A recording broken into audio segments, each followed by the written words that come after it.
Yeah, was Keith coming tonight? Ray, Just phrase. Reno Historic. Okay, because Keith and Jasper are both out of town. okay. Yeah, Ray's coming on the wrong direction. Well, I don't have my gavel, so. It's actually a great thing. Calling us to order, we're a little, couple minutes after, but not much. And we have very little on our agenda, which is great. Anyway, I guess let's say the Pledge of Allegiance. Pledge allegiance to the flag of the United States of America, and to the republic for which it stands, one nation, under God, indivisible, with liberty and justice for all. So we have no spectators tonight. I will, not read the adopt policy, but I guess we still have to do roll call. Darcy Kaplan? Here. Angela Brown? Here. Jenny Smokes? Here. Kara Shields? Jasper DeChristopher? Did I say him already? Keith Gosha?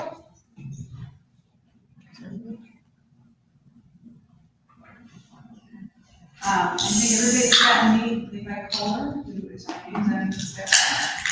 Got a lot of experience and Brill, and he and Jerry been working together. It's been a great week and a half.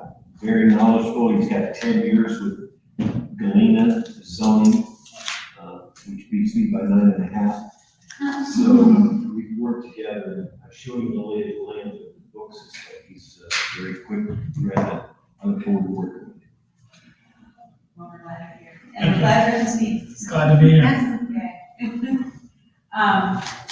Not reading the adopted policy, Lisa, can you verify the list? Yes, as a regular meeting in the Delaware Gazette in December. So, we do have meeting minutes from June 11th that we somehow did not sign, so please sign those. They were in attendance for that meeting. And I would like to accept a motion to approve the minutes from June 25th.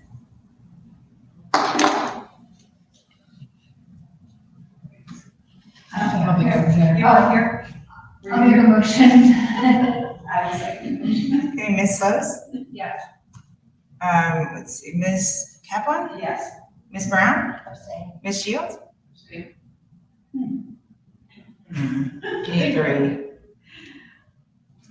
Was right here? He was here. Ray was here, He he was wasn't here. seated. You can vote yes even if you weren't here. Oh, yes. Oh, okay, yes. I don't have to Okay. stay here. Yeah, you can. Yeah. Okay. So you both, yeah, it's not, nothing against. Okay. So All right, well, that's all, so everyone's yes. We can always vote next time. Okay. So, really, we have no spectators tonight. We do not have any hearings before us, and we have been in discussions about our landscaping, hoping to update our zoning resolution as pertains to landscaping. So, here goes to provide us with some details. So I kind of took what Keith did and then just a little extra and added the fourth category of like another kind of higher screening as far as the districts are concerned. So vehicular use areas, freeways, trash receptacles, railroads and utility substations. And then if you look on the back, kind of got perimeter screenings. I took all the different categories that we would like to visually screen and gives a definition for developers as they come in. So if you want to read through that, if you have any other notes to add to those, and then I'll explain the blank categories in the back pages that you can help me fill out when we get to that point. Do you have another copy of that? Yes. Sorry, That's all right. Just so I know what you're talking about.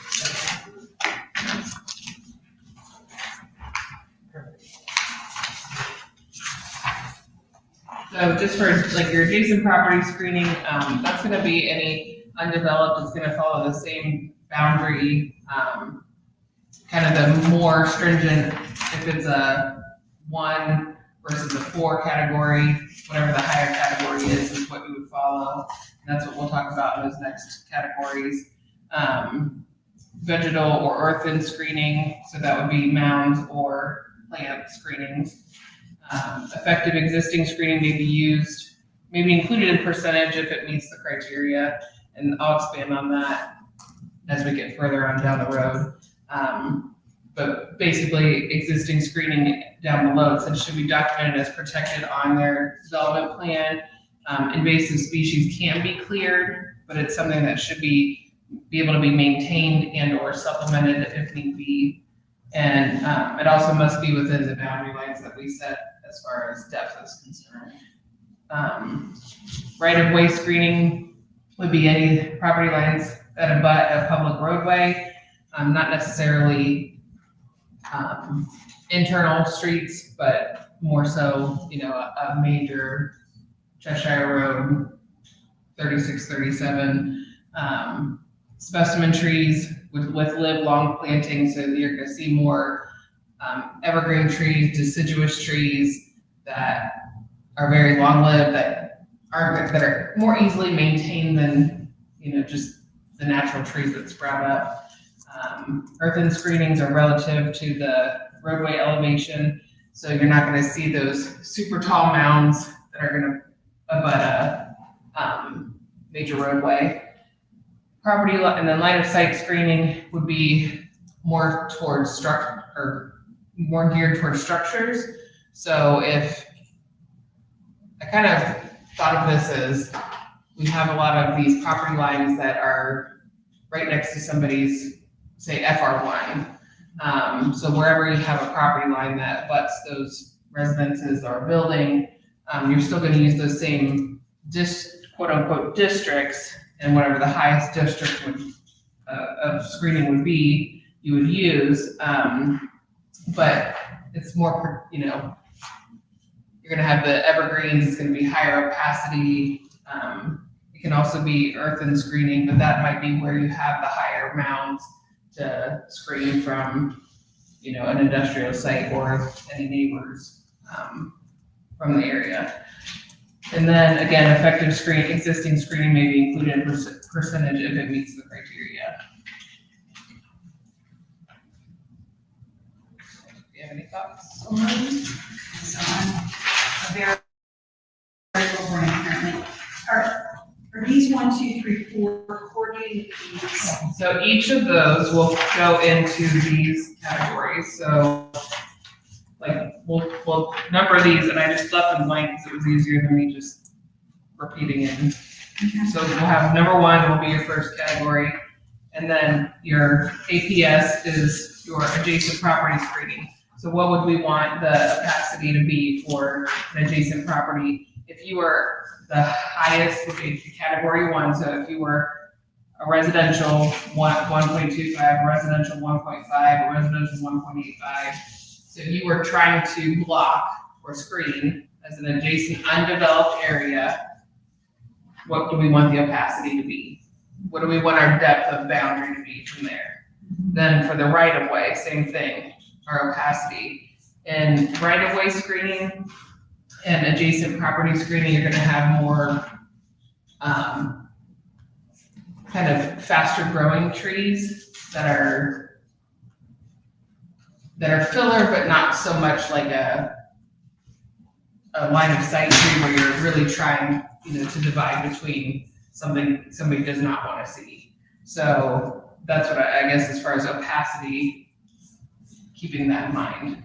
So deciduous and evergreens in that right of way, line of sight, opacity. So each category, as we think about I say low on the totem pole, but they're the most,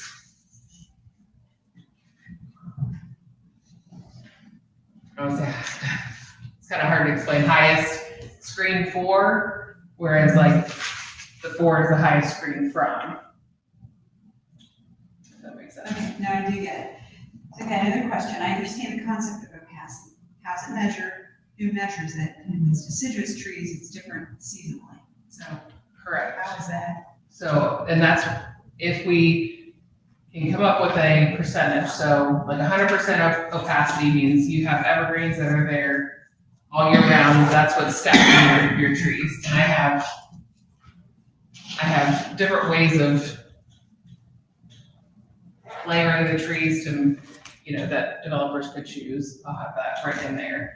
But it's just, how do we want to, at what percentage, I'll say, do we want to screen those areas? If that makes sense. So I would say 180, 60, 40 You as a say priority. right away, and I understand, that what you're talking about with right away is different from what I'm about to ask. I'm sure you guys see this in Berlin Township, as you come to an intersection, there's all this vegetation, and you're trying to pull out, and you can't see, and somebody's gonna die. So Yes. how do you make it so that you're providing capacity and screening, but keeping it safe? And is that So, and that's setbacks? kind of where the depth is, and I guess we could also add setbacks to that. So the depth is how far back from the property line you want your, Okay, so that's depth from. yes. And then we had conversations, and I wish Ray were here, because he's like the guru, so he'll hear next in line. Is that depth from the center of the road, or is it measured from the right of way? And the right of way is, for example, over in, It depends upon the road, they're 130, there's 100, and there's, let me do it up. Let's pull it up. There's a 130, a 100, and a 90 for the three different road classifications. Like 36, 37, it's 130. I think the speed has something to do with the width. And then you go to a township road and it's like 90 feet. So to me, I would say the property line. Well, the property It's like line, the you're allowed property. to grow, to plant you can't, right? That's what I've vegetation seen right most. on your Right. Sure. But I've seen it in most other townships, is it's been actually the property line. Because that will still, like the technical right of way will still give you that space enough to be able to pull up, see around. It's just, I'm thinking this is more, we're talking about bigger developments, like PRDs, And they've got the industrial. Anyway, and I mean, like with the bike thing we just did, we had about where can they place their sign, right? And some people were saying 15 feet from the right of way, others were saying 35 feet from the right of way, somebody said measure from the center of the road.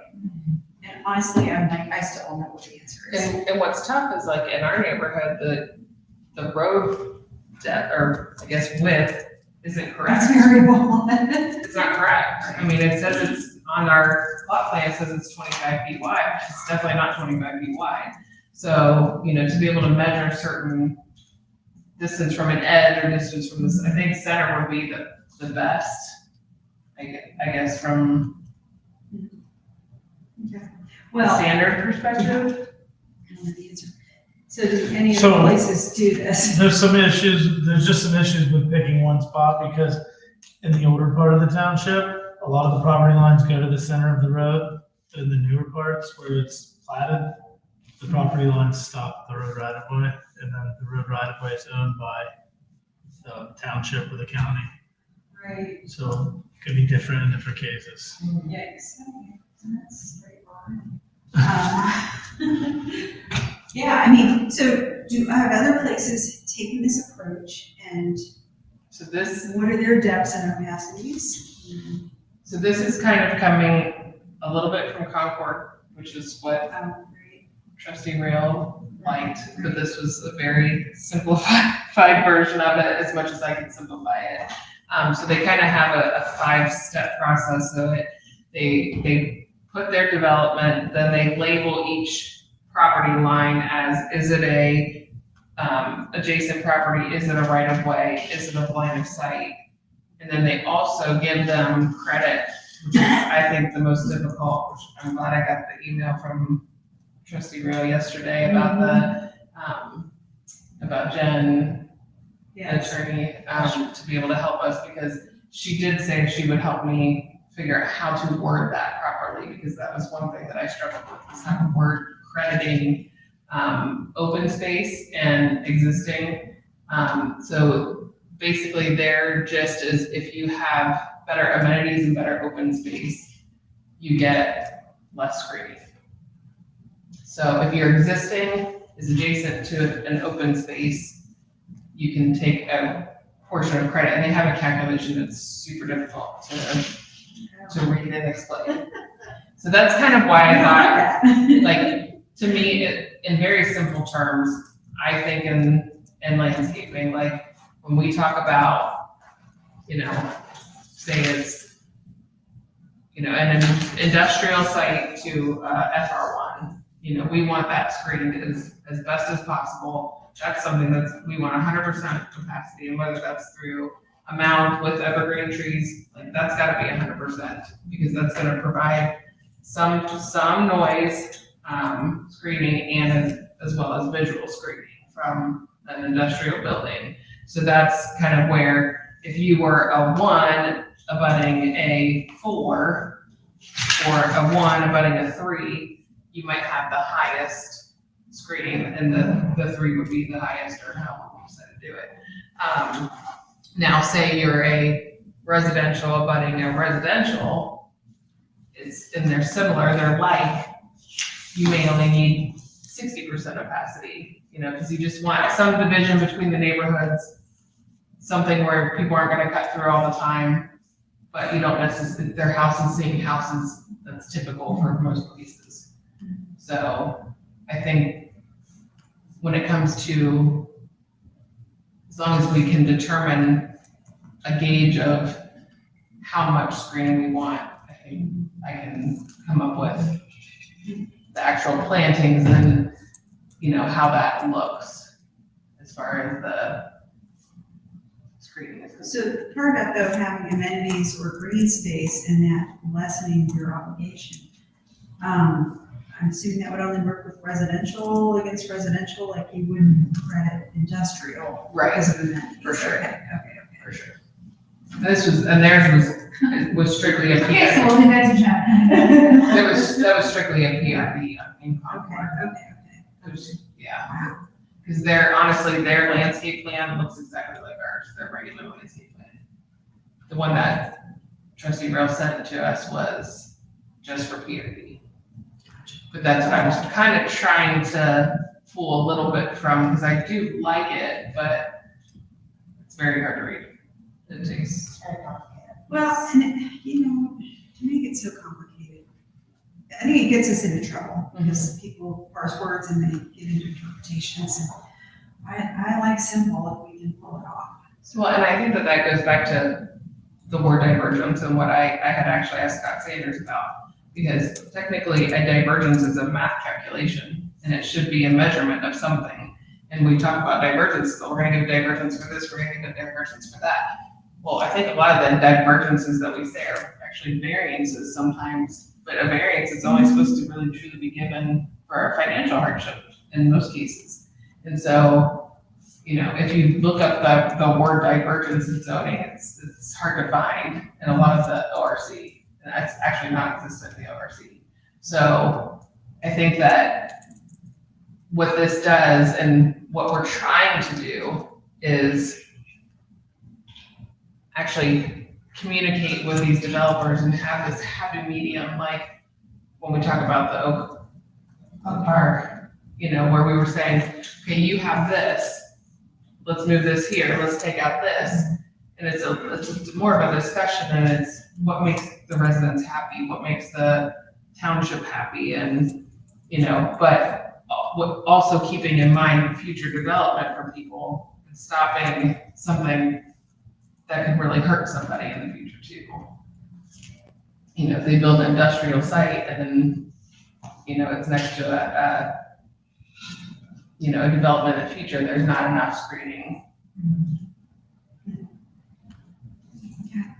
So what's left to us, it sounds like, is to assign percentages and distances. Is that how you see it? What do you guys think? Am I talking too much? So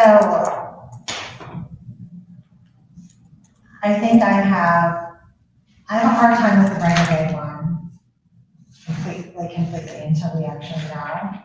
But I feel like the adjacent property, the line of sight screening. So the line of sight screening, I guess the example that I'll use is, I forget what development this was too, where, it was the one over there in Hyatt, where the long one. Mhm. So the existing residents, I'm trying to think of how this would play out. So the existing residents along Hyatt, right, in the long deep lots. And they were placing, ponds there, and we had some more trees. So I guess that would be a line of sight screening, right? Because like, they had ponds, they had some trees, and even though there was a mound there, they could see through, but because of the distance, we would consider that like a line of sight screening, right? Okay, and then existing screening obviously is where you already have a barrier of trees, and we're not gonna take that barrier down. Okay, And so But I don't really have- the difference between like APS and LOS would be line of sight is there's actually buildings already existing that you're trying to Exactly, walk from, and yeah, an adjacent property would be like an undeveloped property, it's not. but it's already zoned. Yes, So say you're building an industrial building with the property next to you zoned currently as FR1. Yep. So you need, as the industrial property, you need to screen, like you're screening for this FR1 person. yes, yeah, okay, Even though it's not developed yet. because it will be at some point. Because another thing we've seen, I don't think we've seen it lately, but I've seen it before, the existing screening is the developer has gotten a piece of property and they're adjoining maybe just a single house. And they will say, well, that house has a tree line, so I don't need to add any screening, because it's existing. And I always thought that's not quite fair. Right. They need to have their own. And that's why it's saying it can be part of the percentage, It can't be the whole thing. but it can't be the whole thing. It can be that they need to supplement it, it has to be maintainable, you know. And whether that's, as they go out and do they have to provide the documentation of like, this is what's existing here. So there are X number of evergreen trees and X number of deciduous trees. This provides X opacity. And from there, we can use that calculation and say it's, that's a 40% opacity. Well, you need to get to 60%, so you need to supplement and add, 20% more vegetation. And as long as it's within that depth of boundary that we establish for that. Who determines percentages? Is that the zoning inspector? Who enforced what you just said, changing from 40 to 60? So it's whatever we establish. So say it's currently whatever we zoned or we picked, we chose a 60% for that district. So it's a FR1, and which is, I think, the bike place, right, is FR1. I think that's FR1. And so say they have the existing line of trees, they want to rezone it to a commercial or industrial, well, say FR1 currently was 60%, they have their existing line of trees, say it matches, the existing line is 60% to whatever abutting property. Who picked that 60? That's what we're discussing right now. Oh, that's what That's what, yeah, we were saying, what do we want for these districts? and my question was, who does that? Is that right now our current staff zoning inspector that comes up with that? It's in our resolution. I think it would go on the landscaping plan, which Yeah. the developer is accountable for following the The landscaping developer. plan as they submit it. And is it, do we in this section talk about maturity? Because a lot of that is. Yes, Okay. yes. Is it like, I think I put in the new version, I talked about maturity, it needs to reach maturity within a certain So number of like years. 5 years or something like that. And that's really what you establish with the caliper tree. Like deciduous trees need to be at a certain caliper, or evergreen trees need to be at a certain height, because you're not gonna sit there and plant little tiny evergreen trees and hope that in For 20 years.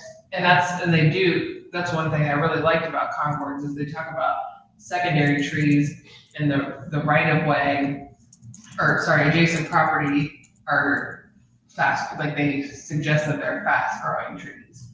So that they grow quicker, and not necessarily for a specimen tree or street tree, because they just need to be long lived, look pretty and easily maintained, and they'll be there for 25 years so that because it's usually an HOA maintaining them. The same thing with adjacent property, it's on the boundary. It's not usually the homeowner, could be, which like in our neighborhood it is, but what's easily maintained, what's not invasive, but it's fast growing in order to provide that screen quicker. But the fast growing stuff, and I'm not a landscaper, is usually a little more fragile, doesn't necessarily withstand wind and disease and stuff.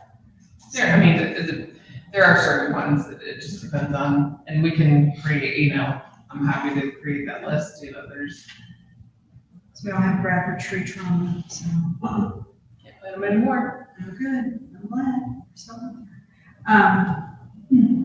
So do you have, just given your familiarity with the whole Concord thing, like recommendations about these percentages and depths and things? I did write it down. I would say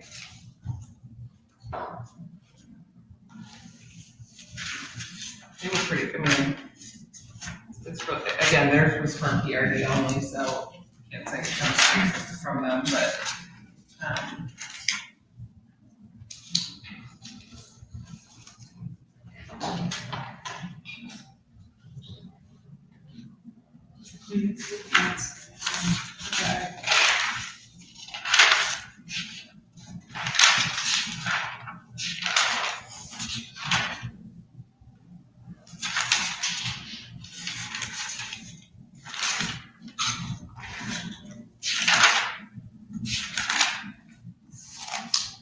so for number one, I had like 100% opacity. And really, if you go down to 90s, you're probably not gonna get 100% all the time. Yeah. But it was about a 20-foot depth. 80% was about 50-foot depth, 60%, 100 foot. And this was, I say buffer area, and this was more when it was referring to not only the opacity being the buffer, but the distance also being a buffer as far as noise is concerned. So it's kind of, don't take the distances as depth on this quite yet. So at 40%, 200 feet away is about the distance and on volume and I say sound. And then 20% is 300 feet away is the recommendation. If you have 20% opacity, 300 feet is where you're gonna get a good enough sound distance buffer. You said that's for number one, which I understand that would be the least. It's who you wanna protect the most. Okay. So it's, and I will probably flop it. So that your low is number 4. Yes. Yeah. Okay. That makes.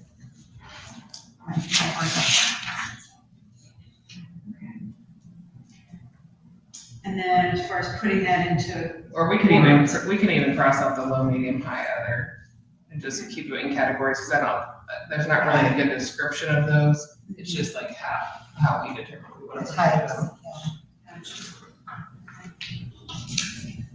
Like maybe make note of like high protection.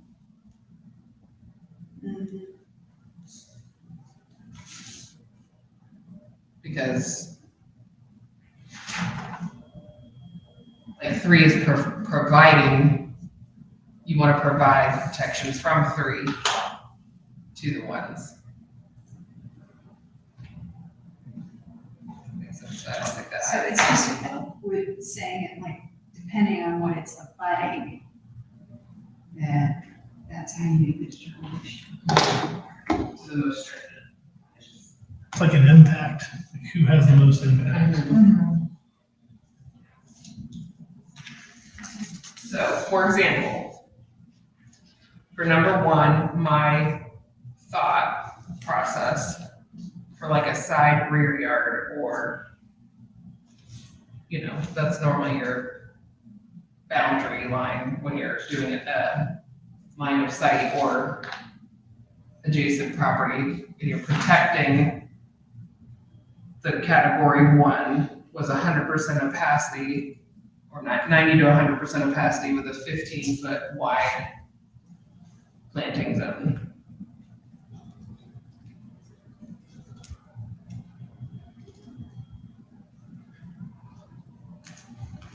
So if we adopt that, would that then eliminate any necessity for them to do mapping? And it could be either or. So in that category, like I put on the, so for adjacent property screening, it's either vegetal and or urban screening.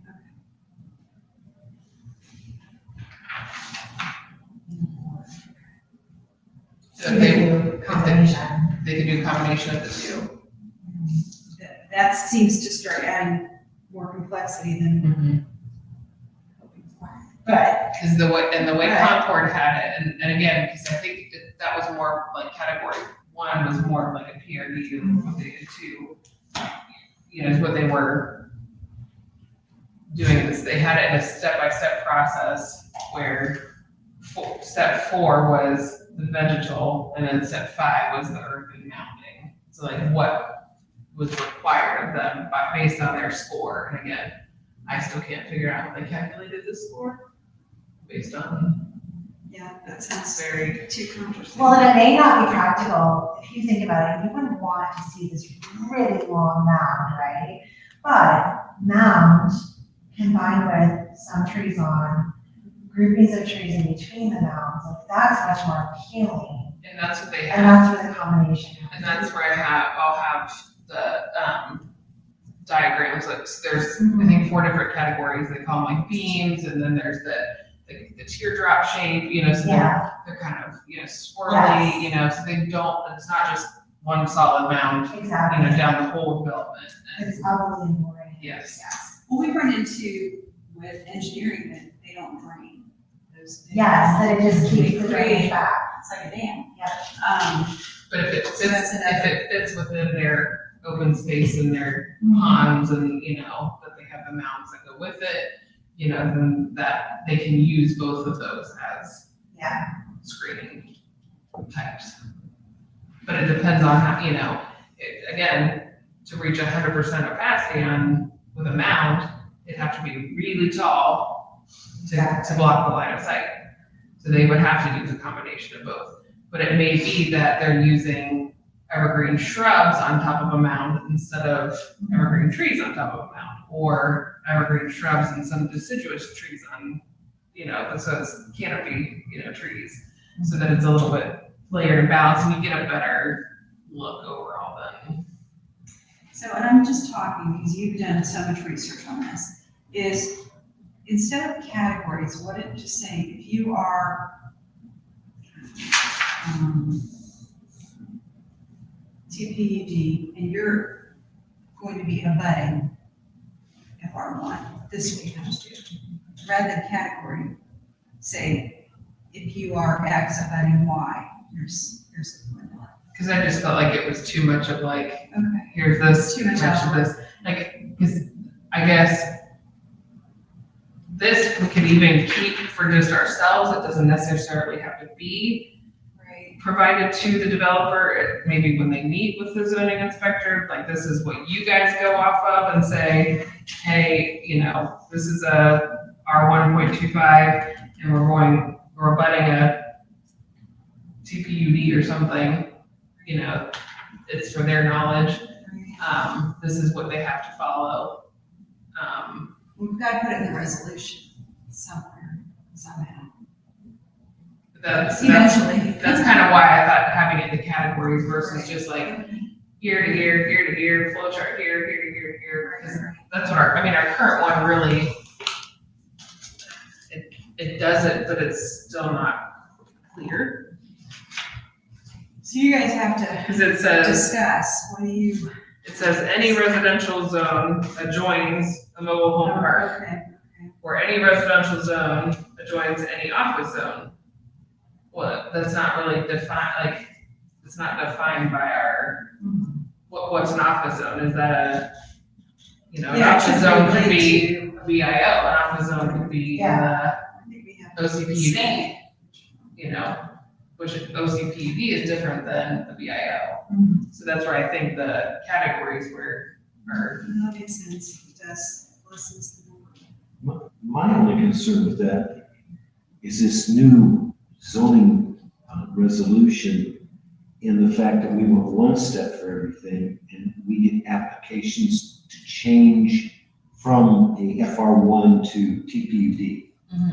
And trying to match that up with what you guys are getting to now is we don't know what's going to be in the one step.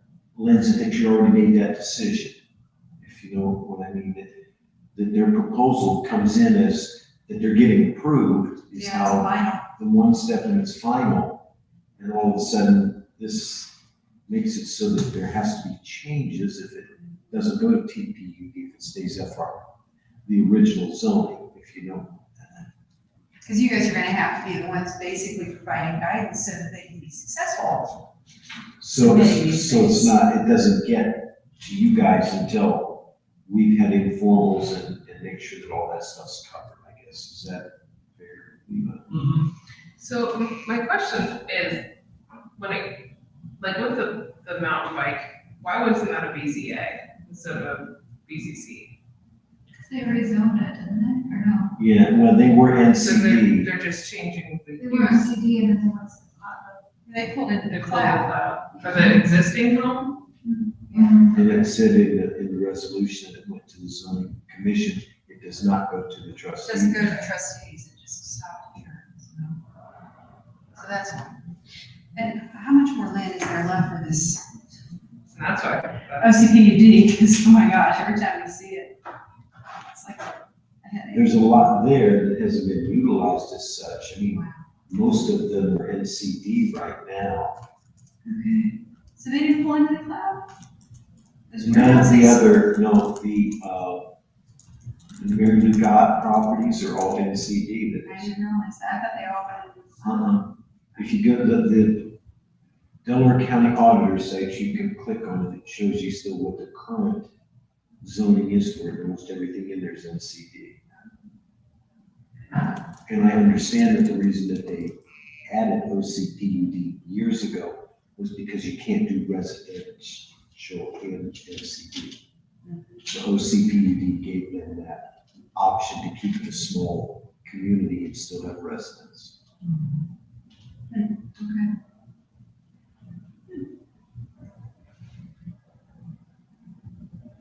What do you think? I mean, I think we can just go through this and I was just curious because I was thinking about Cheshire Mills and how they went to BZA instead of BCC. Because they're FR1. Well, because they're just asking for conditional use Okay. of a property that is zoned the correct way, but it only allows 2 units per building, and they're asking for 3. I thought that was FR1. Do what? Is that FR1? I thought that was FR1. I think it's, NCD, but they're, Will they take the easy? Cheshire Mills.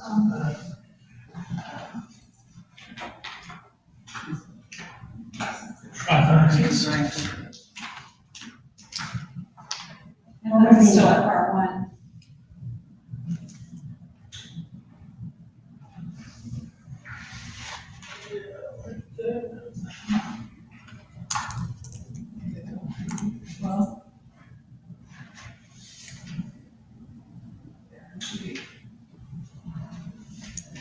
Inland is still up for one. I swear I thought that was still, I remember that, because the doctor and the property was at part one.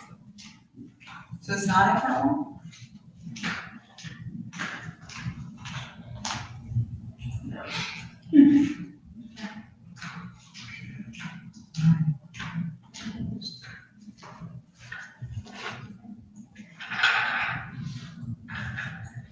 Looking at layers here. The website is treating me poorly right now. Well, we could be like Lone City and be down, totally down. I sent the city what was building permits yesterday, or 2 days ago, 4 hours, which took 45 minutes. Eek. Okay. Well, so I like being able to keep it as simple as possible, and I think we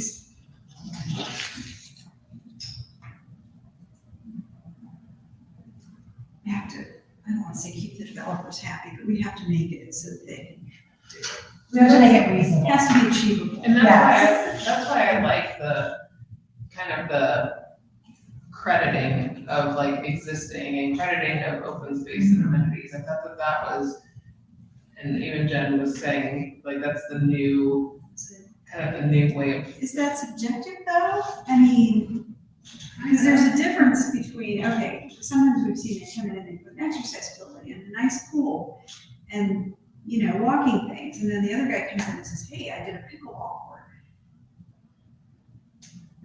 It's an amenity, but And it's all, not only amenities, but like natural preserve areas and when we talk about amenities, I also mean like open space, like the ponds and the, you know, walking paths and things like that. Like if they have a walking path surrounding it, that may lessen a little bit of the screening needed because you have It's space. it's space and it's nice space and there's distance between the, you know, the structure and the property line or whatever it may be.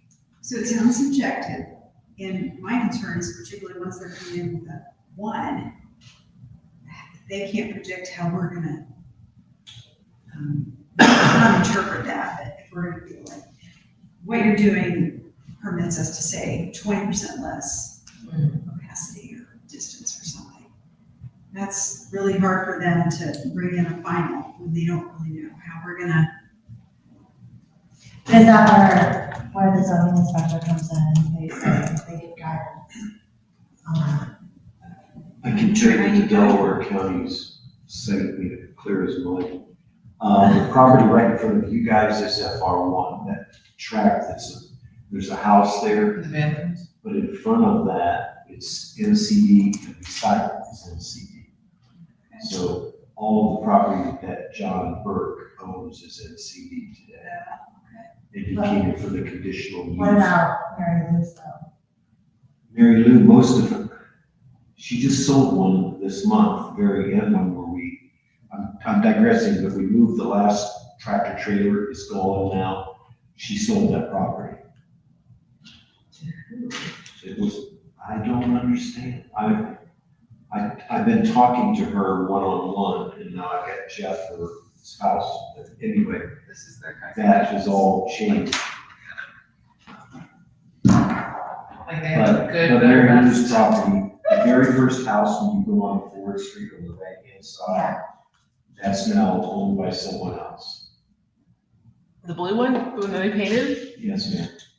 Oh, wait, they sold the blue one? Was that Yes. landscaping place? No, that's on East Street. Oh, okay. No, This is- it's Ford Street is the one, and it's, It's got the big red. Maybe if I did Bar this next for to a living, I would Yeah. understand this table, but I don't think I understand that.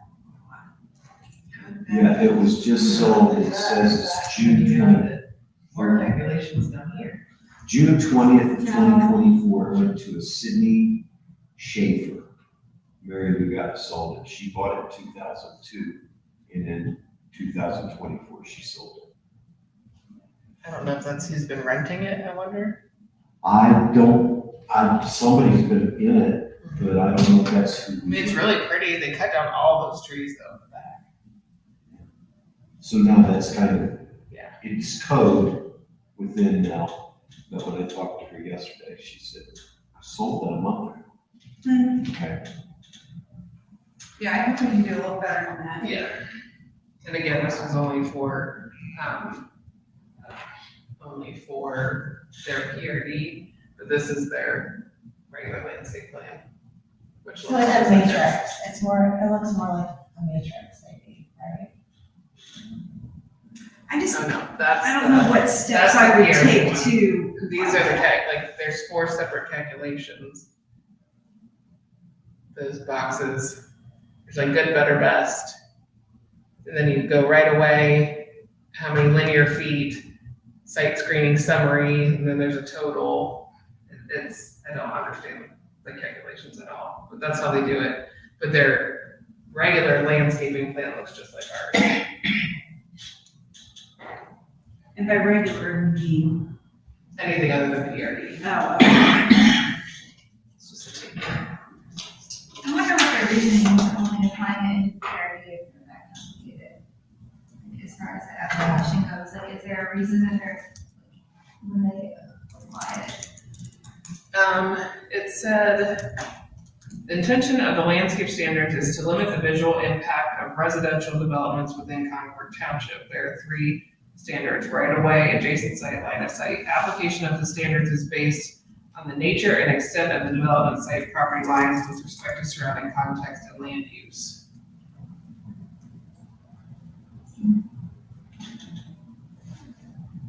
It says, in general, PRD landscape standards reward site plans that preserve and make use of existing vegetation as effective screening and allocate generous areas to open space and native areas at the perimeter of development sites. Criteria for the allocation of screening space, density/nature of vegetal screening, and the size/character of earthen screening are all measured, good, better, best, to this end. it's really subjective. So I don't know if like Yeah. somebody goes out and measures good, better, best. Maybe you can't measure it until it's there. It says, as part of the planning process, applicants are asked to illustrate the areas/features to be preserved and/or developed and qualify their merit, good, better, best. Developing to a higher standard reduces requirements for screening and planting as the project develops.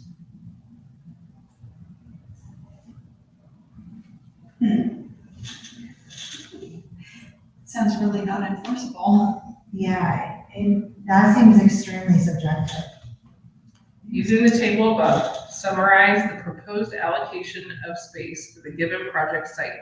For each of the LDSs, evaluate how the allocated space measures. If/when 2 LDSs are met, including the PSA, in a given category, then the standard is earned and serves as a standard for development standards.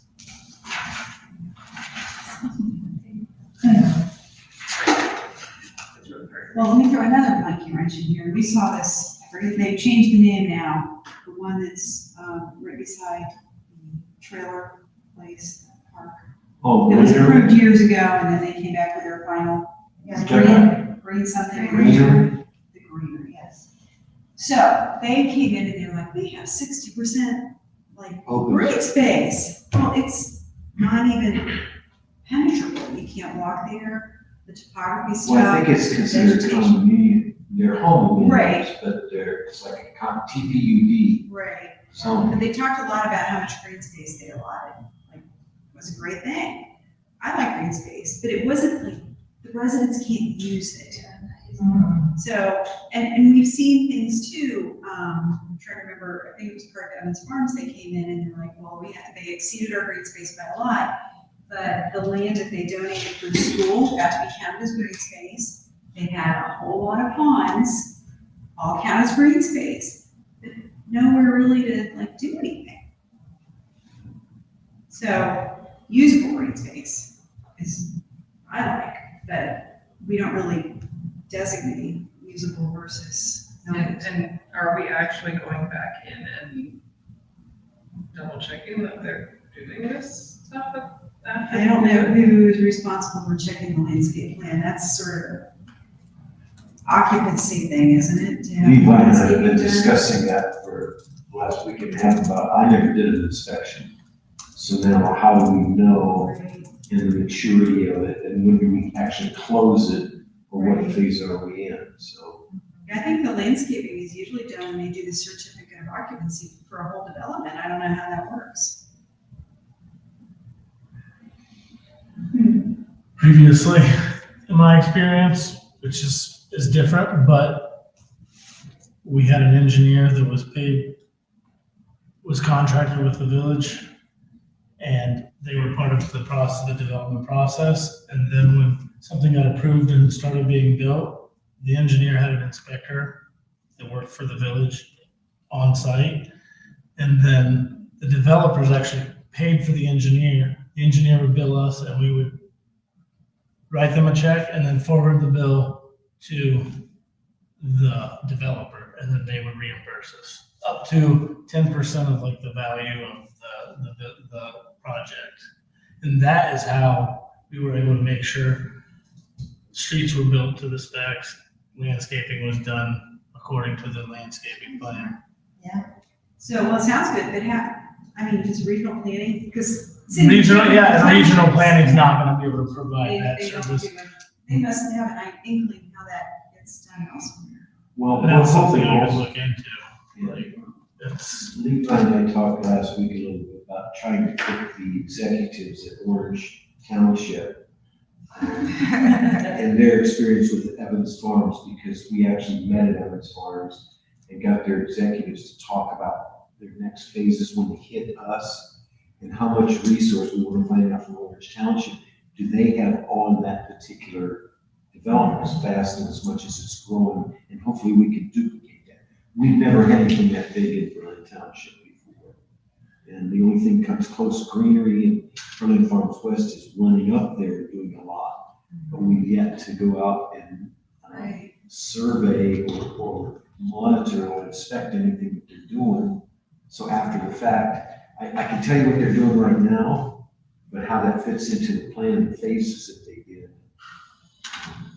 So we can do all this and come up with all kinds of fancy stuff, or how is this? So that's why I feel like with going from the ARB to us to, that it's not being enforced, and so There's stuff. unless somebody calls in something, Right. and they go back and send out the zoning inspector, Okay. but that's really not, like, somebody's not gonna call in because their landscaping plan is incorrect, Exactly. Even if you did, if you waited like 5 years, the developers would have. You're gone. Then you're screwing over with the HOA or whoever maintains. At that point, all the money has changed hands, so There's no money. Exactly. there's no leverage. Well, I think we have to find out. and each developer's not created equal. Some of these developers are more than willing to work with you and come in here and listen to what you say, put in all kinds of buffering and amenities. And then other ones are just, how can I make the quickest dollar and get the heck out of here? Huh. Well, I guess I'd love some insight as to, especially once we're completely one step, how is this? Make sure this actually going to work. Yeah, how and when is the verification going to occur? Enforcing all of that. Well, I mean, it's like the residential hotel that should have been us. And it's now annexed, right? They Yes, did annex? yes, a month ago. They're being sued down at Polaris because they have mold behind their siding. Because they didn't put in the proper siding.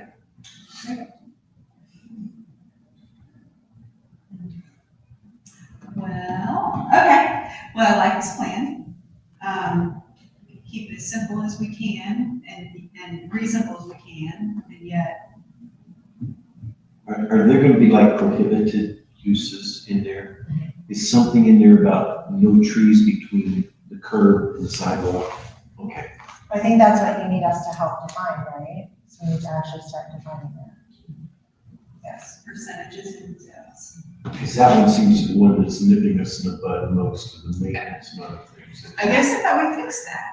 You didn't fix that? Well, we might have fixed it in the code, but going out and driving through the township, that's a lot. But there were a lot of previous ones that it wasn't Right. before, I guess we got wise. Well, I think the worst one, Middle of Cheshire, that's kind But that's 30 years old now, isn't of, it? okay. Yeah, 27, 28. And that was the first big development in Berlin. I mean, we did not know what we were doing. I truly agree with everything I just want to make sure that going forward, Right. we don't allow it. And that makes it easier on the developers to design it that way, not have to remove it from the plan or put it back in the properties. Yeah, you're right. The trees were a problem there. Honestly, though, when I drive down Cheshire Road, they did a pretty good job with the buffer. I mean, you don't really know the magnitude of the development over there. Yeah. So I have to So give that some credit. out of all these districts, I guess what I would like to know is not out of all the categories, but the actual districts themselves. Is there anything that you feel like we've run across that have been a problem, say for you guys and I'm thinking like the walking path and the driveway? You know, any heartaches in where we need to make sure that we create better buffer zones?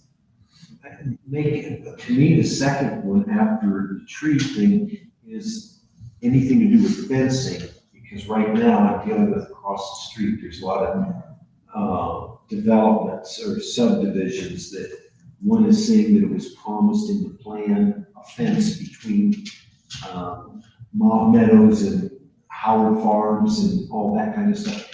Is that fencing seems to be not ignored, but it's secondary to everything, and I don't know what the right order is, because you don't want them to destroy it as they're doing construction, but once the landscaping is done, I think that somehow prioritizing that dividing line, because there's more and more of those detention ponds going in right on the lot line, and now they're, in the last month, got 2 calls of people saying their kids almost fell into the pond because there wasn't a separation between his property and the walkway that was there. I mean, Right, that's gonna stop their day. do what? I'm sorry. No, I'm just saying across the street, the guy said, No, hey, I know, but like, Well, and and I'm just thinking about the dogs that killed the llamas oh, the law, yeah. over off of, it was one It's of a the newer, peanut. one of the newer developments, put in a walking path, and somebody was walking their dogs off leash, and the dogs got into the Attacked the pasture and llama. attacked the llama and Killed killed the it. llama. Oh my gosh. Yeah. Jeez. And so it's like, that's the thing where I feel like those FR1s aren't being as protected as they should, especially up in, Berlin Farms or whatever. Berlin Farms, yeah. Yeah. There's a lot of those flag, lots and, there's not a lot of divide between. We're not requiring. But I mean, buffers. opacity and depth are not gonna protect them. That's, Well, if Yeah, there's a people walking walking path their there dogs. and there's a mound and there's, 100% opacity, I think that's gonna, discouraged. discourage it more than, Maybe the llama just- won't be looking so appetizing from a distance. I don't know. It's horrible. Right, I don't even think, my dog, actually, I know she wouldn't do that, she probably like run to the park out. Everybody knows their dog wouldn't do that, and then it happens. It's terrible. Yeah, there is a leash requirement, and Right. unfortunately, if they don't follow it, Yeah, there's not a whole lot you can do, they can jump the fence and it's done. yeah. Didn't take long for that. That's terrible. Oh, you know, well, so I I think- agree, they're not as protected sometimes as would be. I think, good. But I don't know how you really, like in an instance like that, other than the dog being on a leash, I don't know how you would protect. Well, now maybe, wouldn't have maybe seen the, like mounding with the trees, Like you would mound on that person's property? no, on the, like surrounding the PRD, Okay, like part of that depth, that 15-foot depth or Yes. whatever it is. yeah, And again, it could be just listed as the one-off or, notes or, I feel like there's so many heartaches that we come across that if we take well enough notes, we know what and who to, that's I would say repeat offenders, that we find issues with all the time. And that seems to be one that, comes up a lot because there's gonna be one-offs like Meadows and Cheshire and the condos that are coming in. Those are both residential but yet, they want screening and they have existing. Is this a sophisticated mound system, since they don't need the septic anymore? Because we have a few of those around, and putting that mound system in the front yard to separate and do it that way, is that? I know we recently approved that. I don't think you can plant trees on top of your mound though. Well, if it's truly a mound system, but if it's just a buffer and it doesn't have the. Yeah, this is different. This type of mound is different than a mound system. Yeah, that's all I meant, because it looks like it's just a mound unless the only reason they got it there is because there's a smokestack coming out, because that's what Yeah. the septic is. Yeah, no.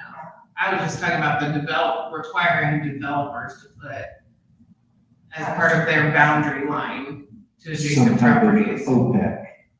So some sort of again, I can only think Well, of. didn't we as a team 6 months or so ago approve that one behind? I think they're changing it again up here at the tracks where we had them do the mounding on both sides of the road that they're gonna build on Pius, going back to the tracks.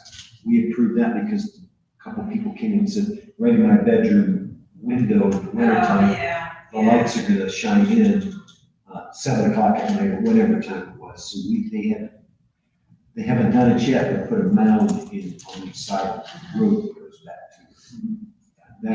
That's not what I'm referring to. And to me, that looks like a mound system for past, what they Yes. use for other things. Yes. Yeah. It just helps with, honestly, mounds just help with height. It's not necessarily opacity, but when you've got smaller trees, it gives it more of a divider. It may not be a fence, but it's, 3 or 4 foot tall by 5 foot wide, and it's just more of a dividing line between properties, I think. Okay, so I have a new item, it's part of landscaping, but Levi ran into it today or yesterday, where there's a piece of property, 7 acres, that hasn't been mowed yet this year, and I couldn't find anything in our code. I do have that in my notes, but is it Okay, weed well, or mow, mowing? they have to take care of the landscaping in some way, and I didn't know whether it was here, it prohibited uses of FR1. I don't know if it is, Well, but that's why I've been looking. Because we've given no-mow zones to a number of To developments. some of the subdivisions, there's no mow zones, so they can protect it, like, Yeah. what was that, like, what used to be Tanglewood Golf Course, but now it's nothing. Glen Ross, they have areas where they don't mess with Yeah, they'll this. mow, And yeah. that's- I think they mow once a year just to keep the saplings from Yeah, and I don't know, trees. Levi, that one is over on It's on Berlin Station, I think you mentioned. Berlin Station. so what I took was weed ordinance vegetation as 12 inches or come to seed. 12 inches, they've got it 6 feet, and Levi's taller than that, he And I said. said, or come to, what I read off of others, because I did make notes off of other townships, and it was come to seed also, because It's this, so that it's long enough that the top of the grass or whatever it is, vegetation comes to seed so that it's self-seeding, and that causes more. Even more brush. it was like 6.5 acres off of Preston Field Road behind these FR1 lots on Berlin Station. So right here, it's just a farm field essentially that they're letting grow up. It's in So between. can we force them, I know it's 505.87, I was reading the Ohio Revised Code, it talks about that, but then since we're statutory, what can we enforce versus the township itself saying, don't let it grow any longer than 12 inches, or something like that. Well, I mean, it is a zoning code violation, if we have something. It is in a there. Department of Health violation for Delaware County too, sometimes. You can issue a zoning code violation on it, if that's part of the zoning code, that it can't be any more than 12 inches. And it's over 6, I mean. I love it, it's not perfect. It's not part of it now, It's she's not added it part of as. I was saying, I was definitely reading on adding that in, I was reading Okay. up on what other townships and other Okay. places did, because I felt that was important to add in. I Yeah, thought we you can- did have something in your code. You better find anything on it, goes, search for it. The new code, which came out a week ago, Now, because I remember someone telling me about code violation or someone. Part of it was they weren't mowing their property. when they came and delivered your book, you have no code violations in it. Thanks.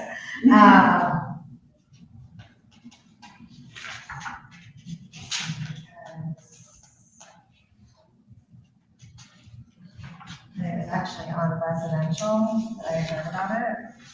See, I was looking at FR1, I also looked at landscaping, because those are the two closest ones that impact. I didn't know whether maybe it's in FR or in any of the R1.25 or any of those yet.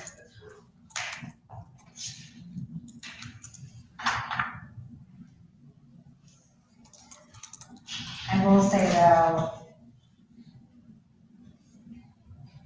if it is FR1, it could be that they're saying that they're growing hay on it. So That's true. if they're haying the field, I mean, if it's over 6 feet tall, it's not like. He said it was over 6 feet tall. I went to verify and it was like 3 feet tall. Oh. I mean, they could be haying. the field Maybe then. 4 in some places. Yeah. 6 feet tall, it's going. I was like, I can see over Nothing all of beneath this, that. and I'm not 6 Yeah. feet, so. Yeah. His cow is really 6 feet tall. But it's not- No, look at that. But that's one of the ones. I had that on my list. Thank you.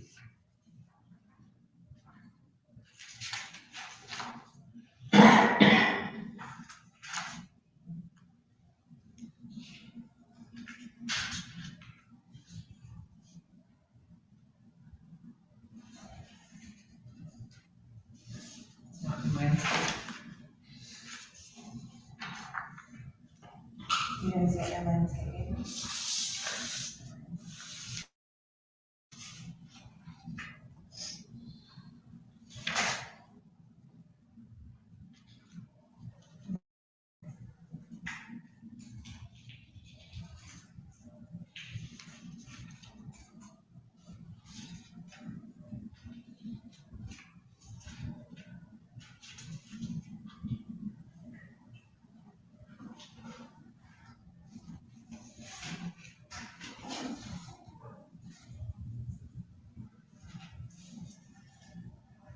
Were you worried about Ray?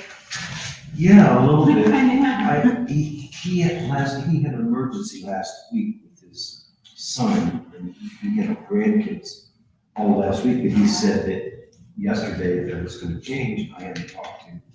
And then I thought Kathy said something about it today, that's why I didn't call. She emailed, I don't know if, maybe you just didn't didn't get the respond. email. I don't know. It usually is. Yeah. Without saying. Pretty reliable.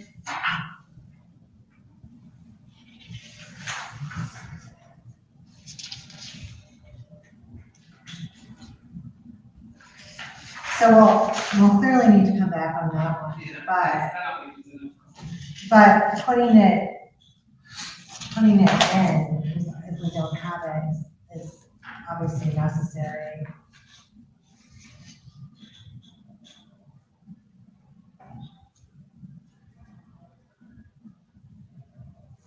Is there any other, Hey, Ray. I'm doing good, are you okay? Oh, well, the team are asking about you, and I knew we had last week, that, that you were gonna sit tonight because of some other alternates, so. Where's Ray? No, next week you can stay home.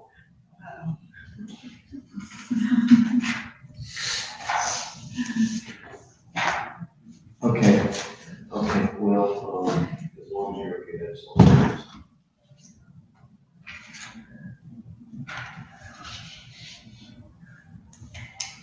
Really, Is there any other heartaches and let's check on that tomorrow. Past- They sent your it past to Jen experiences that we Kathy. She has to sit in. Consider. Sure there are. It seems like every property and every project's It's our. different. And then the surrounding FR ones and uses are different. Not every FR one is the same, not every PRD is the same. So it's, it really, you Well, just and then, like I said, you really have to evaluate the landscaping plan when it comes to you to make sure. And hopefully that the residents that are surrounding whatever the plan is that comes in, come in and say, this is what we want. I mean, that's a huge part of it. Because if you, no matter what you put in your code, they're gonna find, it's net, the first thing that comes in is gonna be in it. Like, Okay. there's always gonna be something. that's kind of where like, and what I was talking to him about is that we have a friend on Dale Ford who, on the Berlin Farms, Okay, they're, thanks, Ray. they have their driveway, they have a walking path that was put in right next to their driveway, and there's no buffer in between. And so, Not even people are- split rail fence. so people are coming on, and they're saying that the trustees said, well, this is what you guys wanted, well, that's not what they wanted. And so that's where I feel like, how do you protect future people Yeah, that maybe buy those houses later on down the road?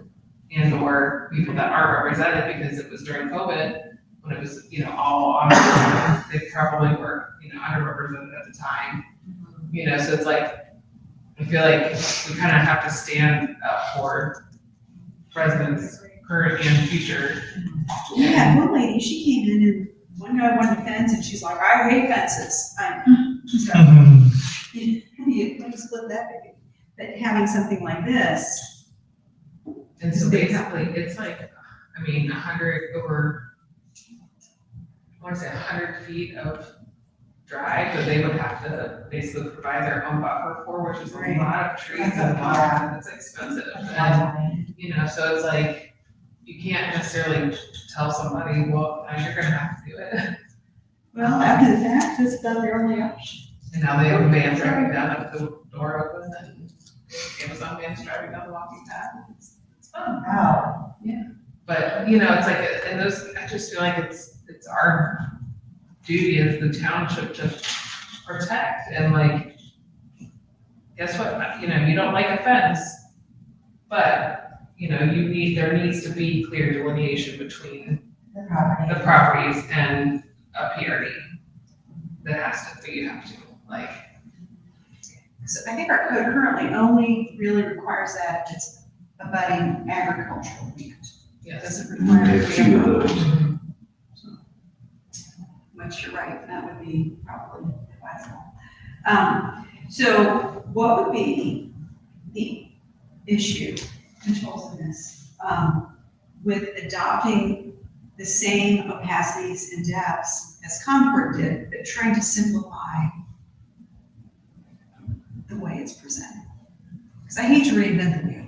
I feel like they probably put a lot of research and thought into that. Well, and that's, I guess what I'm trying to explain is theirs is PRD only. Right. They didn't do it for. They didn't do it for their regular industrial and everything else is pretty much the same as ours. Okay, so that would be a good starting point then, and then we have to move both sides to decide what we want. Yeah. And so like I said, if there were any specific districts that you felt like needed more protection, less protection, or more, like, again, NCD and OCPUD is such an oddity, or like those mixed use places, like TPUD could be a little bit different than some, you could get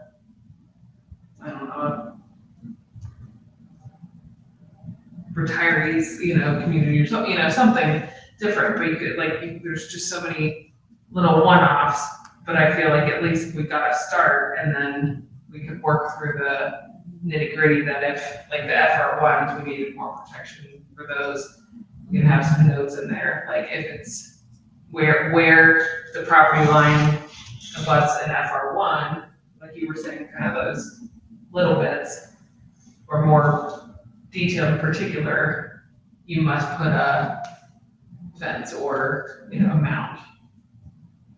Because obviously, like, one property line could be, you know, FR one, it could be a PRD, it could be a, you know, multiple, and we say we're stringent, but maybe that's where some of that give and take is that if it's PRD to PRD, because they're different sections, you know, it's not gonna be as Yeah, there's just. strict, but where on that section of the property line where it abuts the FR one, we need to have higher opacity. I think we're gonna run into this for sure with the triplexes and the NCD, because that's gonna be a similar use to what's behind it with those houses, that they're gonna expect. Well, that, technically where they are right now, it's Van Lynn's property, which is FR one. Yes. So they're gonna, but they're gonna be able to see across that to the NCD.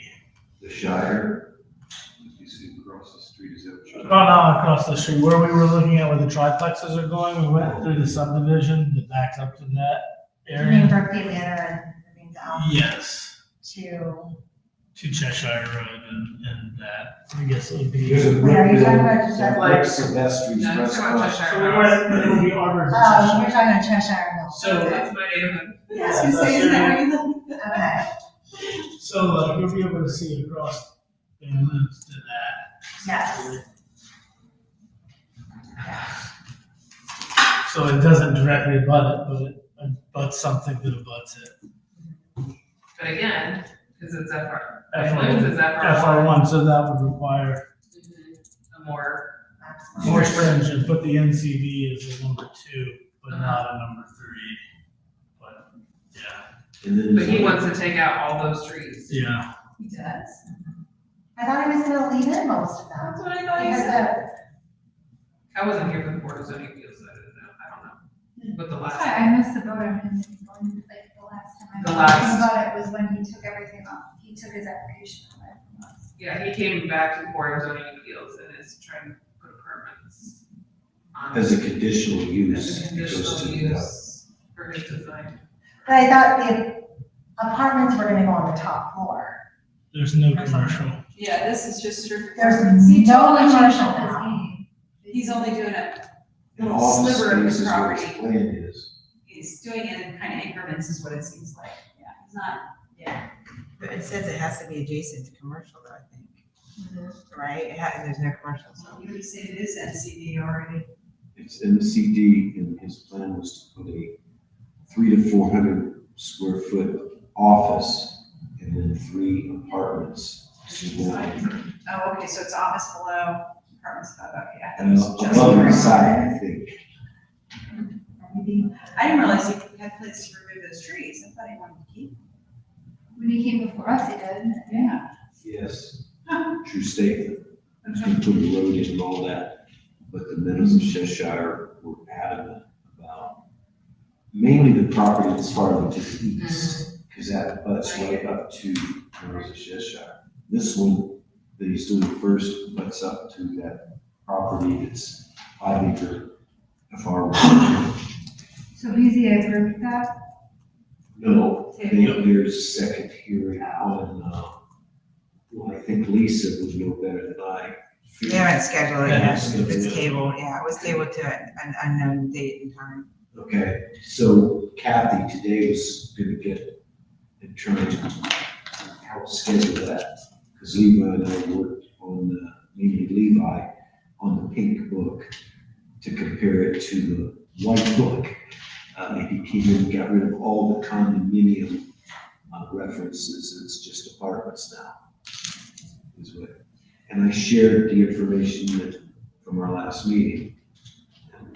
I can only advise, I can't what my vote would be. So he took out all of the condos, all Yes, the sir. shared wall. And then there is still commercial or there is, No, that, nothing in his current, conditional use has anything to do with condominiums. It's all one building, I understand. 3 apartments in his conditional uses, because he would be allowed 2, but he wasn't allowed 3. So where you had condos around the back and along the front on Cheshire, it was supposed to be storefronts.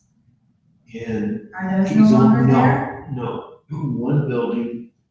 Where's the one building? Along the front, along On the- Cheshire, It's or on, setback? it's on the property, but it sits back into the woods. And it's closest to Cheshire Market as opposed to the other direction, with other property. So nothing has commercial anymore then? Because the whole idea Currently, was that's that, true, currently, that's a true statement, the whole idea was that it was supposed to be a village setting right, of commercial and amenities for the community. right, And now it's just apartments. yes. You should come to the meeting and give your, whatever it is. But technically you can't, because NCD has to be adjacent to commercial. The zoning appeals board, basically, the statement they made was that he couldn't do the condominium, because that was a, Lisa help me. Oh, it says apartments, it doesn't say condominiums. It did say condominiums before, that he could sell them. Yeah, the NCD says apartments, not condos, and there's a difference, and then he says he'll just get it approved and change them to condos later. Which, And we said, no, He you would have to come can't back. change it later. Yeah, you have to. So they were permanently his property, he'd have to sell the entire building. He couldn't just sell part of it as a condominium. Apartments in areas over or adjacent to the commercial, storeroom, or office facility, provided that apartments constructed within this district shall contain the following minimum living area. And no more than 3,000 square feet, but in the plan, the way I read it, was somewhere around 400 square feet for an office to run his business out of. but was he told at the hearing that he couldn't probably change them to condos? I don't think He was told that he couldn't change them. later, but not at the hearing. I don't think it was mentioned at the hearing. Okay, well, we told him that the next day. Yeah, good, good. Proposal that, it could be It changed. could be all apartments. Back to your percentages. What do you think? I mean, I agree, we need to be protective of FR1. What's the best way to do that? Definite delineation.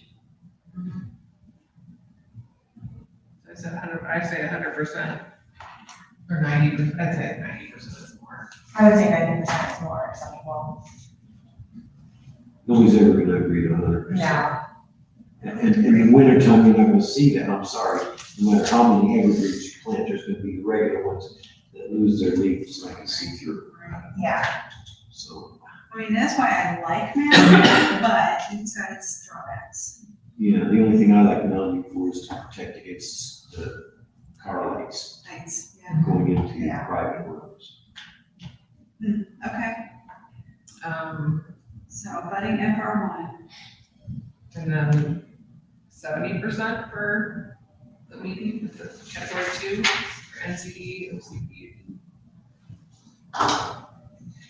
Or do we, are there any of these that we want to change to a higher or lower? This is what we came up with the last time, but I think we agreed, like, when you're trying to, I want to say hide, is that the right word? That doesn't seem right. Things like Protect. trash and railroads and utilities, although some people don't mind looking at railroads. Run up and down the little hills. So this is, so just again, because it is kind of confusing when you're looking at it. I used to cross out like medium, high, other. Yeah, so if we think of NCDs, are we comparing it to just if these are going in somewhere, or are these going in next to land that's already developed, or are these going in next to land that is? And we can change it per like undeveloped land and Yeah, line of sight. So like, I'm talking about line of sight right now, which would be the highest protect, what we wanna protect the most would be line of sight. So, so line of sight with an NCD or CDG. They could still be- Probably 70%.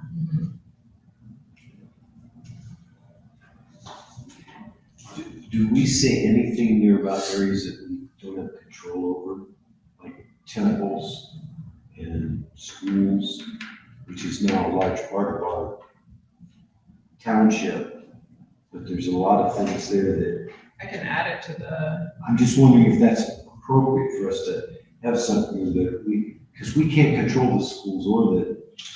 Well, but if the development's going in, then they would be next to one, and they would be the ones that are. so they would have to protect against, Well, I know the temple is planning on building a temple right in front there.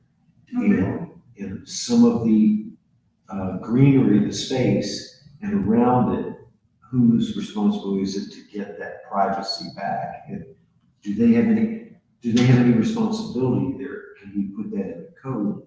I mean, after they're there established and also they're building a development behind them, how do we help keep that area preserved? Is that the right word? I mean, I would think that they're like schools, and obviously we can't control what the schools put in themselves, but if a developer's gonna be abutting, that's the most stringent. Mhm. Does that make sense? Yeah. So then the developer would have to put in, like, you're abutting a school, so you have to make Your line of 100%. sight would be 90%. Yes. Okay. I just want to make sure if, do we in any way, are we able to put in the code that we can help make sure that the school system does their part? There is such a thing. I don't think We're so. good with that. Do I? I don't think we have. Okay. Because We they haven't, don't, the schools don't come to us when they develop, right? well, if it's a setback, they had to about a month ago because you're putting in a baseball practice field in the back of their lot next to the tracks. So we had to make sure, the only thing I do is make sure that the setback met the property line. And Like, did Peach Blow come here when they were building that school? no, So then, Yeah, That's They're what I'm exempt from saying. zoning. Yeah. I believe they're all exempt from zoning, actually. They'll come and try to work with you, but but right now the trustees want me to fix Peach Blow, or they want Levi to fix Peach Blow. Sorry, Levi, because they didn't have head walls and stuff on the pond. And one of the trustees mentioned that as being a place that they needed to do, so we have to call the superintendent and suggest to them that, you know, that pond that's right there on Pyatt's and Peach Blow now, that they do something with that. As far as anything to do with fountains and head walls. Oh, yeah.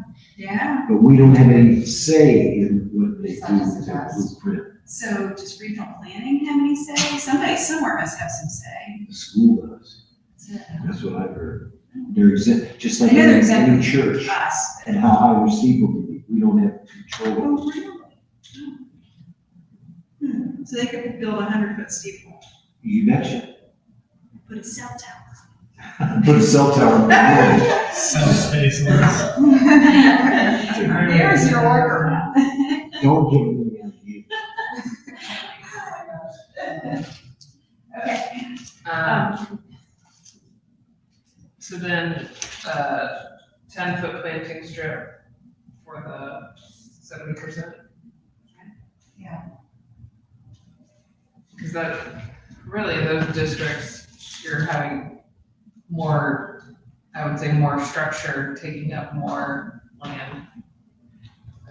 They still have pretty big setbacks, and usually they use those surrounds for reasons, not always. It's in the same, kind of same thing. So that shouldn't with the be, industrial I guess piece, what yes. I'm saying, that should be. fit in most that I recall. And one other issue that's I've ran into in the last 3 months was the developments or subdivisions try to conform, but they do it abrasively. I call it that because they had a nice metal, but because they weren't close enough, they cut it off. So our roads department says, how do you mow that? It's gotta be maintainable. I like that word in there often. Is it in there already? Well, I saw it once, but yeah, That's something that would be helpful too, is they're creating that mound that they graduate so you can mow it, as opposed to they took and chopped it, so they got like a. Because it was like too close or something, too. Yeah, I think It's like too steep, it's like it's hard to mow on that. so now they can't mow it. I don't know, you put stone up or what they're gonna do, but that's an area that, because they didn't graduate it the way that you should have to mow it. Now it's a maintenance issue for the homeowners association and the community that originally it looked nice. And another thought to consider, and this was outside of the opacity, but we're talking about mowing and ground, like the new thing for non-mowing areas is ground cover, like clover, like actual nice clover, not the invasive clover. But for mounding, or sloped areas, a lot of people will do different types of ground cover. So do we want to allow those types of ground cover? And when we were also talking about the parking, like in between parking spots, the islands, just different type. We were talking about mowing them and not being able to mow them.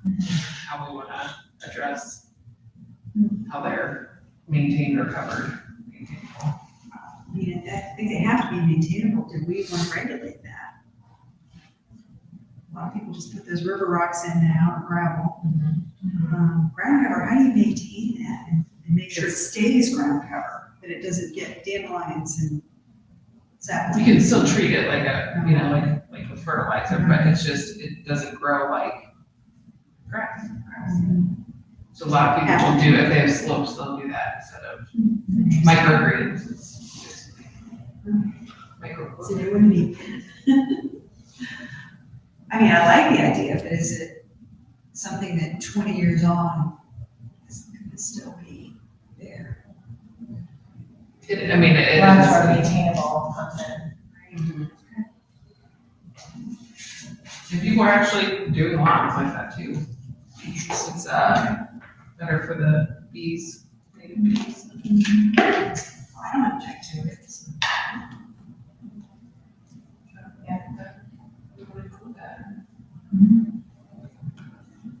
So 50, 50%. 50%. PD, and I still say 10%, 10 feet for that. Because remember, we'll only get to 50% if it's a 3 against a 3. Yeah. Basically. Okay.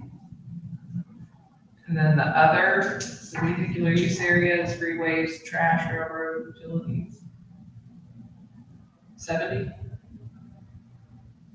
So 90. who are we protecting in that instance? I think in that instance, it's almost, Aesthetic? it's aesthetic and it's almost everybody in that instance because that's going to try to be a noise.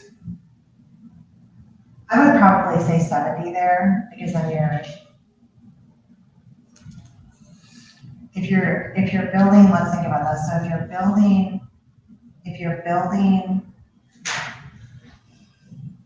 a development, a housing development up against that, you're gonna do 90, right? But if you're doing, Like if it's an industrial next to that, it's still 70%. yeah, And industrial doesn't need to really be blocked from no, noise and no. screening from. So then, sorry, I'm trying to make sure that. The only thing would be, like if, I don't know if there would ever be, Like, then will there's some that apply NCD to- over towards. Isn't there NCD over towards, 23? Little Lupins. I don't know if they're anywhere near railroad or Most anything. of the NCD is Cheshire. I know obviously not OCPD, but, or PC, it was either NCD or PCD, I thought. There were some of them. So we have some PCD that was part of some other developments. It's been a couple PCD. years. The new NCD, Right. that was all Cheshire.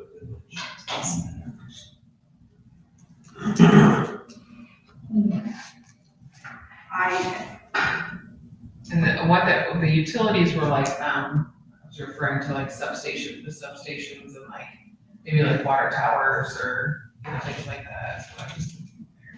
Yeah, I know one of the things that recently the railroad wanted to come in and put up a utility tower in their property by Meyer. And it became one kind of sticky situation that has to go to the trustees for them to explain what they needed. I didn't approve anything for that, and then the guy kind of disappeared. So I don't know what's going on, but they have to go to the trustees when they want to do that. And the problem with that property, those parcels, is it runs along the track, so it's kind of hard to see, okay, how wide is it and how close is it to the residents? Because right across the street was all those apartments behind Meyer. And if that tower fell, to me, that was a hazard. And we've had towers, but We it's do see fall. that lately, yeah. So that's the, when I saw that there, I'm thinking, okay, for one, okay, the last piece I'll say, over on Old State, before you get to Curve Road, there's a electric plant, there's 65 kilovolt. It's 100% because they planted arborvitaes all the way around the building. When they first did it, you could see that now, I get back there, I can't even see the, so what about height? Because most of them are 6 foot or close to that. Do we have a number? Yes, I do know. You do have how high they have, because there shouldn't be anything over 6 feet, because that goes to Delaware County for like fencing and stuff. If it gets too high, there's regulations we don't control. Like no fences, but if it's over 6 feet, they have to go to Delaware County because it's a safety issue. We ran into that when somebody put up a tennis court. So 6 foot wasn't high enough over off of Old State Lackey North, right across the street from Evolution Ag, used to be now something else. But they put in a tennis court back very close to the Army Corps property, and they said 8 foot fence. I said, we don't control any fences, but then I was informed that Delaware County does. So they tell them if it's 8 foot, they have to cement and protect it from falling. The wind catches them more than 6 foot. That's what I was told at that point, but we don't control it. Berlin Township doesn't control that. You know, another thing, now that we're talking about landscaping in depth, is, what is it, the meeting for last, Ray said that because we have an ARB that. Yeah, now that we have the ARB, supposedly all landscaping issues go to the ARB instead of to the zoning. And that wasn't Ray that said that, that was Tony Stuck. Oh, okay, And when Tony gets back from his, okay, because I guess we can make parameters that then we hand off to the ARB if that's correct. well, Wow. he said that the landscaping, regulations that we set up, the articles are subject to, if you have an ARB, that's the group that's supposed to hear that based on Ohio Revised Code. Well, and that is sort of putting the cart before the horse, because Well, I'm not arguing per se, I'm the just only- like, The only pieces that go to the ARB are VIO and VCO. well, that was our Well, it's in intention. Ohio, so even OCPUD. Well, and that's what I thought too, but ARB says differently. I truly understand that they were not in place when that. Right, I was not there, I'm just, So Well, it'll now be that we interesting. changed some of our regulations in the comprehensive land use plan and the resolution. That's where our county prosecutors are coming back and saying, here's how you should structure it. okay, We haven't changed anything, that's up to the trustees. but, right. No, it's just that factor, I guess.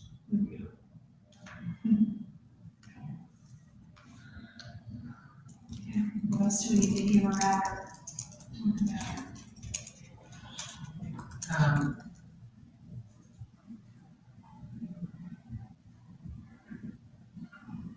Should we just put part, like the depth per? Because like obviously a trash receptacle or something, or a trash area is gonna be, I think, different depth than like a minimum of 5 feet, but Because some of those, like when he was bringing Cheshire Mills, okay, in like the first iteration, we've had one more now. There was an area, I forget which corner, but he had, I think it amounted to a dumpster, and he was gonna put a 6-foot fence around it. Right. Does that count as your, I mean, the depth was, what? Does that 6 make inches? 100%? It was 100% capacity. Because I think if you have, for example, a dumpster, you make it a 5-foot, cleaning area, that almost draws more attention to it. right. So, So that's what I was thinking, like we could do 5 foot for vegetation. okay. You know, privacy fence for would be 100% capacity. And ugly fence, are we allowed to say that? And privacy fence would have to be a wood, you know, a Yeah. wood. Right. Because I see it's a Because pretty, you can't do like a chain link, pretty janky looking. with the fabric on it. Right. You know, but still not be privacy fence. Fair. So 5 foot minimum vegetation. Because that's technically the depth of a bed. You're not gonna get more than 2 feet of plants, but you could at least do some understory trees, or understory shrubs.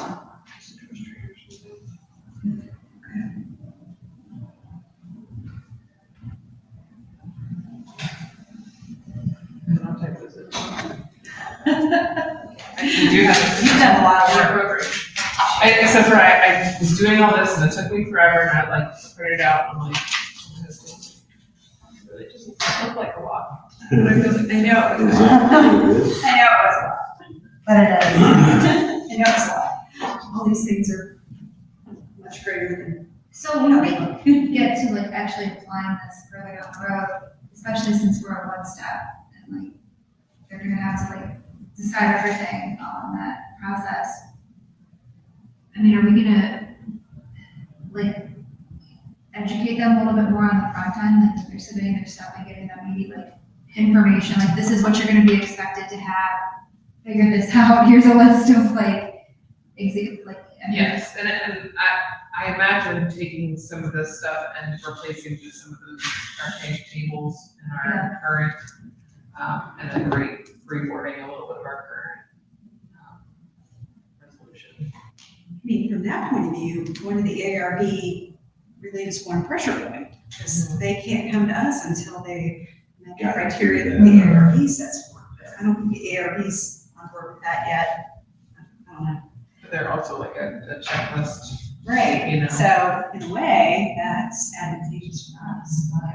I don't know how much of this could actually be a checklist because it's, Well, I mean, I see it as pretty straightforward. If you're, like I said, X and you're abutting Y, this is what you gotta do. and I mean, what I did like about Concord is here's your development, here's where your perimeter lines are, and you label it as such, like here's what the line of sight ones are, here's where your right of way, here's where your adjacent boundary lines are, and Can I almost give it to them, really? If it's developed out, I think it's fresh in your mind. It's almost paint by numbers. Almost.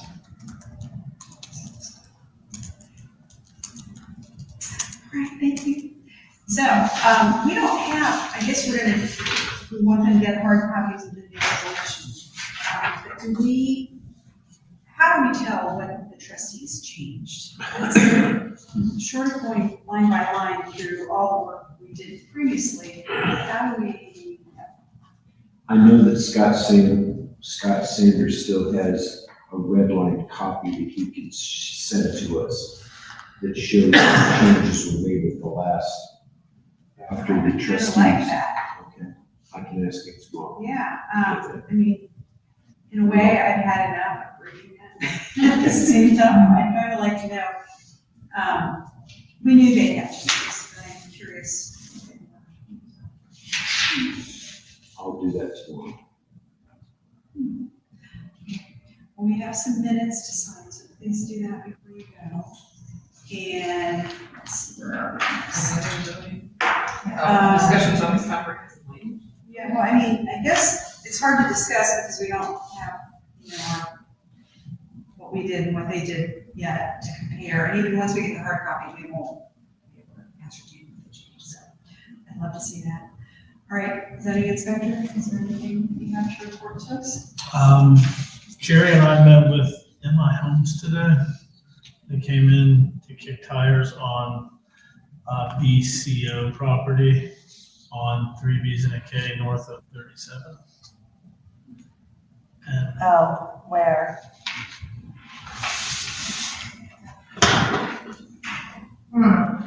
Awesome.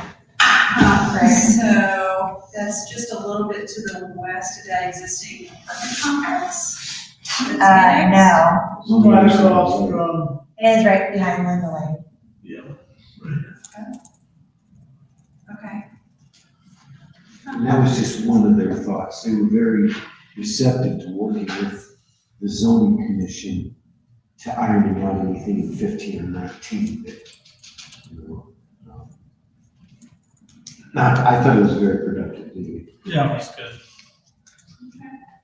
They're not trying to shoehorn anything in. I think that's an R10 area, and they were talking about maybe 3 units an acre or something like that. So, That's not in our town area.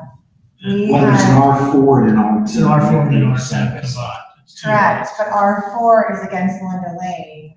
And that's the one he was talking about. Further. It would be R3 when he got done. The density Okay. would be right. All right.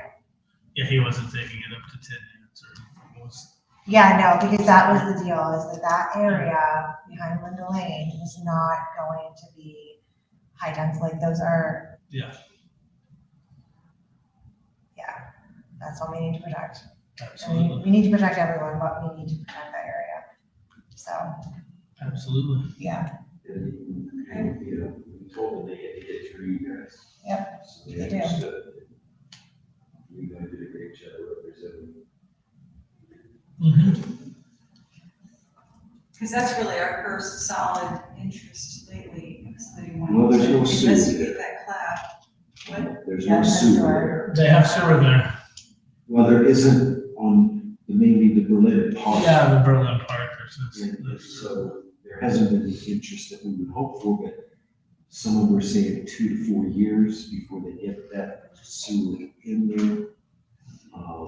So that area is. wait, 2 to 4 years now before it gets into the business park area? Everything we've heard, no one's, I don't see any equipment digging a hole here in Delaware. And the sourcing for the sewer, I've seen making movement on water, the one next to Jasper's house, that's Yeah, coming up. that's But there. nothing with sewer yet. Interesting. That's up to Delaware. We don't have any control over that. Interesting. All right, does anybody else have any business they want to bring up or discuss? Yeah, I wanted just a couple of the items. You all got email from Megan from the meeting last night. I checked online and there are no minutes from the meeting last night, but they did approve the Buckeye swim. But with concessions made for what you guys all said, it was too high. Yep. And I don't know, I think the capacity or the square footage stayed the same. But there were a couple other items that came up. Because this area was, there was probably 20 or 30 people here last night. I'm sure that was what it was all about 8:30. Because that's when it was time to serve that meeting. But they did a good job of taking care of all of our concerns, why we denied it. So that I just checked again, and the minutes are not there yet from that. Nor is You can from, watch it. It's Do what? it's probably the I'm meeting sure is it's on. online, I just wanted to pay attention to this week. Yeah. I was curious what the concessions were, 'cause I Yeah, know me too. And then clean up, if you get a chance, go by Berlin High School on Berlin Station Road and look to the right when you're doing Berlin Farm West. You know the pile of stuff that was right before the tracks? It's all dirt. It's gone. Everything. Good. The only thing left is the actual house, but it has no windows, so I'm sure it's gonna be torn down in the future. That's all part of Berlin Farms West now, and that's on their schedule, but it looks 90% better than it did. And the last piece I had was Cheshire. I feel like the elephant, one bite at a time. We got rid of the last 53-foot trailer from its permanent location. It's been there for over a year. That's at that blue house right at Cheshire and Ford. That's gone.